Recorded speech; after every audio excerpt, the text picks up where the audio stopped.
Family and friends mourn the loss of their loved one, Rosamond Makudowona. They wail and burst into dirges as the remains of their loved one lies in state at the Cornelius Adumwa Dowona Way in Osu. Some visibly shaken family members and friends are unable to hold back their tears as they file past the body of the deceased. Conscious of the highly contagious coronavirus pandemic, the family is mindful of the restrictions placed on funerals and social distancing protocols. There are no comforting hugs or handshakes. As the people mourn, they are also mindful of contracting the virus. An elder of the family, Jonathan Norte Dowona, explains, they decided to strictly abide by the restrictions on social gathering even during the planning of the burial and funeral of their deceased relative. It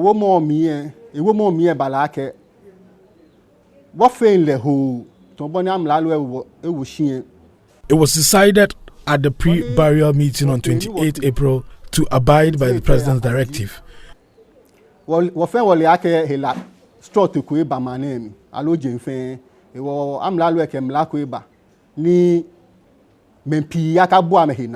We are all aware of the fast-spreading coronavirus and the implications of mass gathering, so we had to make the difficult decision of sending some people away.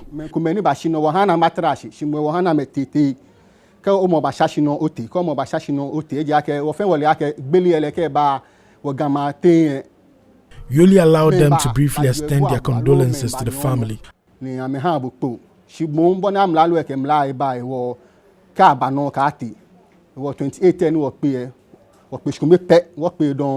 of the main features, according to Ga customs and traditions, that precedes the bathing of the corpse is Kochagbamo.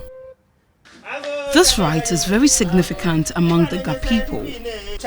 Before the outbreak of coronavirus in Ghana, this ceremony was characterized by elaborate fanfare and extravagance.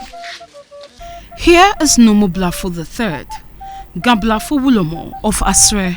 In fact, the morning that the corpse will go to, the family will go for the corpse at the mortuary. We have certain rituals we perform at home, which we call Kochagbamo. That is where you find well wishers or let's say sympathizers coming in with whatever they can have. Normally, if it is a male or even if it is a female, the family of the spouse will have to bring certain things like sponge, certain clothes that will be needed for the bathing of the corpse and all that. And this thing currently is done in a way as if people are going to marriage or something. But during this period, you find about 2 or 3 people just carrying this thing to where they're supposed to take it, or to the house where the Kojagbamo will be performed. Before, the few people who just go and bat the corpse, they will only go to the mortuary. But before, you see busloads of people, sympathizers, going to bring the corpse home, and all those things have been curtailed. Even sometimes you get to the mortuary and the place is like, I don't know, like a market, because the place is full of people. The Chagbamo rites begins with invocation of the spirits of the deceased.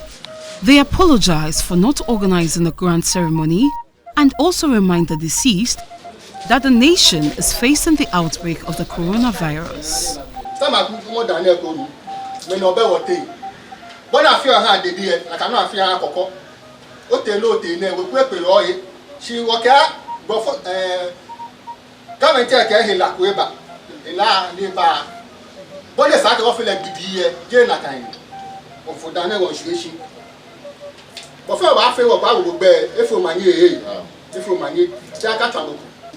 Elder of the family and cousin of the deceased explains they had to perform this rite devoid of all the jamboree that usually accompanies it.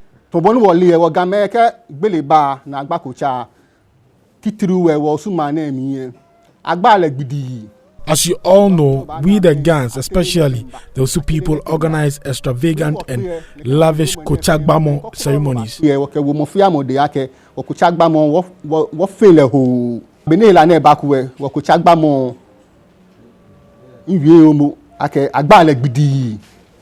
she can watch here. The one I she won't even work a back with Changmene, a jail local chunk. What for any BP? But during our meeting, we made it clear that the family would hold a solemn one. A tracolo machine, spinning machine. Now, tralala. A serve ya nu danjin. A ho ni bi. E come a shop fui. E ko chagba momi. Start a pi. Ene what fail na kan. What fail na kan kula. Dennis Ni Ajay is one of the sons of the deceased. He strongly believes his late mother would be happy with the family's decision to organize a small gathering. She was very a loving mom, and she understands the decisions we take as a family. So I know and believe that she will be very happy. The Dowona family is not the only one to have taken the decision to bury their departed loved one in this COVID restrictions era. Here at Transitions Funeral Home Hacho, family of the late Stephen Abbey is holding a private funeral ceremony for their deceased relative. The outbreak of COVID-19 has changed the way we do lots of things in this country, especially social gathering. Behind me is how the impact of COVID-19 has changed the style of funerals. The family of the late Stephen Abbey have had to do with only about 20 members here to mourn and pay their last respects to their loved one. On a normal funeral day, this hall would be filled to capacity, but because of COVID-19, the story is different. One after the other, family members take turns to pour out tribute to their deceased relative. He respects time so much. He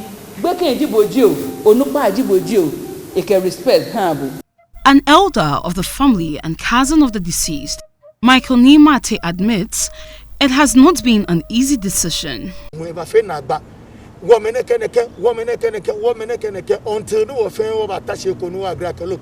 the outbreak of coronavirus, we had a lot of disagreement on the date for the burial and funeral. Eventually, we made a decision to bury him quickly due to the president's directive. Crowd bay.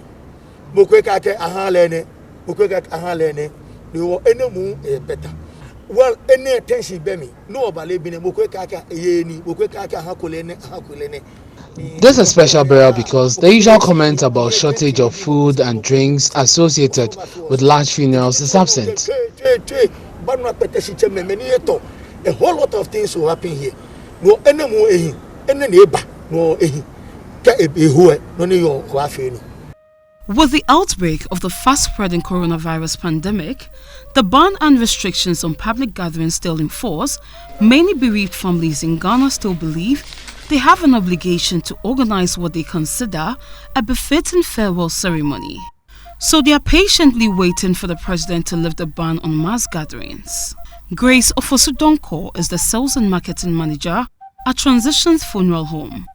According to her, convincing families to organize private burials has been difficult.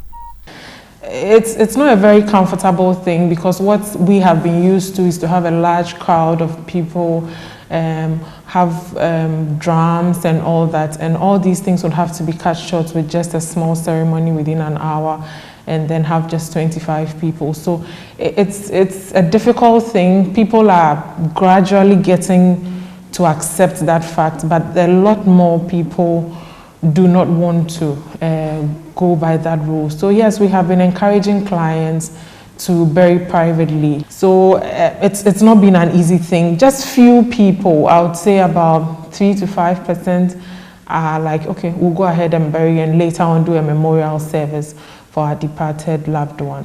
So it's not been easy. We will call, follow up with messages, follow up with invoices and all that, but it's difficult for it to sink into a lot of clients. As a business, she said, they have had to devise innovative ways for their burial packages to encourage clients to hold private burials during this period. What Transitions as a business did was to come out with a private burial package. So that package includes a removal. Removal is simply picking your deceased loved one from either a hospital or home and then bringing them to our morgue here. So it includes removal. We have a casket in there, a casket trolley, our chapel. We have hearses available. and basically using of our compound for that facility for that program for the 25 persons. We provide PPEs, we have live streaming available. So what happens is that we give the family a link so that they can share it around with all their family members, so they are able to view whatever is going on within that. So that's what we are selling at the moment, encouraging people that we may have 25 people witnessing it, but the rest of the family can view it in the comfort of their homes, and then they can also donate on our platform. So there's a donation portal on our website. So people are able to go on there, donate through mobile money, through Visa, bank transfers, and all that. So that's what we have put together.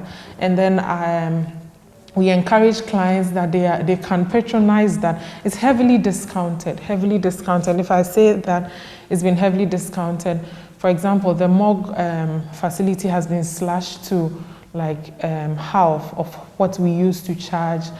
As businesses all over the world feel the pinch of the negative impact of coronavirus, Grace tells me transitions as a business has also been hit. Every business is one way or the other struggling through this period because a lot of things have been cut down, and it's all for our benefit. So we'll have a few struggles here and there with our revenue lines, which we accept, and we know that it is not normal times for everyone. So we may not meet a particular target set for ourselves, but definitely we will not crash down too. So we are managing it bit by bit. As some families are left with no choice than to organize private burials for their loved ones, there are concerns that certain aspects of our unique culture may be relegated to the background, but Nomo Blafo III disagrees. He maintains large and extravagant funerals that have become the norm these days is a departure from the traditional culture. Before, in fact, the funeral, that is the wakekeeping, the funeral, and then the next day, Adechani, it got to a point where even during the funeral, that is where you see people even cooking on the grounds of the funeral, which wasn't done before. You see? And even serving of food, no, it wasn't done before. Before you see people even serving drinks like beer, then that person is very wealthy. But today, in fact, it even becomes more of like a party or even a wakekeeping. So the pandemic, I would say, has taken us back to where we were before. And to me, it's more, if we can just maintain it and sustain this, then more of the culture will be seen. A family elder of the late Rosemond Owona's family agrees.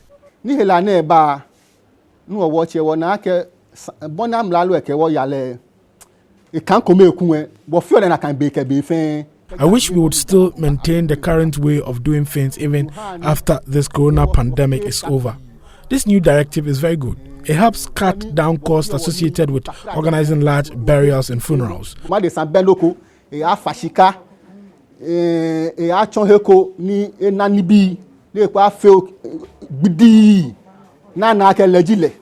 Previously, for example, during the Kochagbamo ceremony, you'd find lots of people and vehicles on the event ground, but this is no more.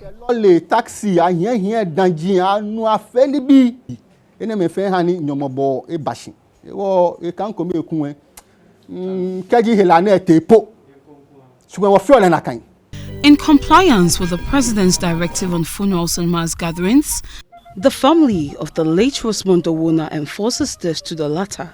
Just before carrying the body into the hearse, one of the elders of the family cautions sympathizers and well-wishers not to return to the family house after the burial.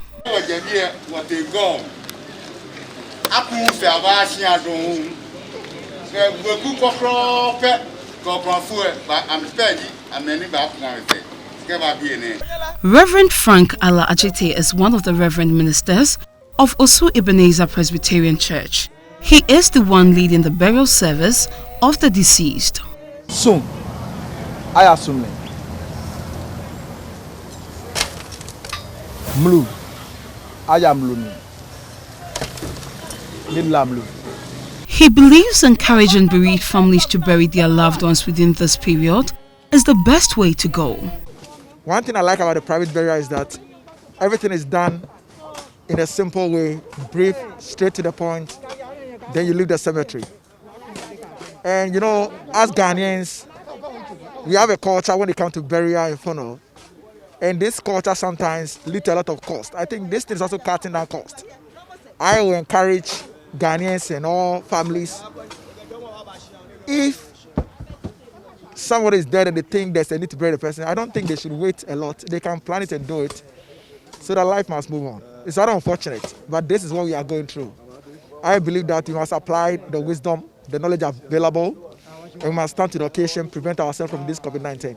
With the impact of coronavirus squeezing many families financially, Rosamond's family maintains it is prudent to organize quick private funerals rather than paying for the preservation of bodies in mortuaries and organizing extravagant funerals.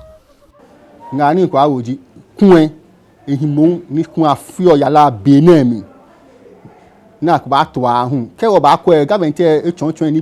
all aware of the relief packages government has put in place with regards to utilities, but we should bear in mind that mortuary fees would not be subsidized by government, so it is better to bury our departed relative within this period.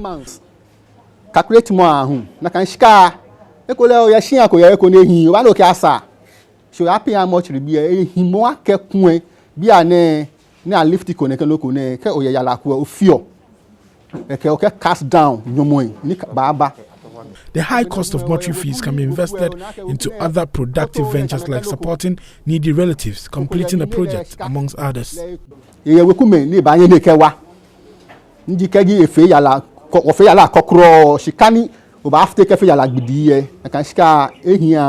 the coronavirus pandemic persists, people will have to come to terms with organizing more private burials. Perhaps the virus is painfully teaching families to spend more money on the living and not the dead. Beryl Ernestina Richter's report for Joy News.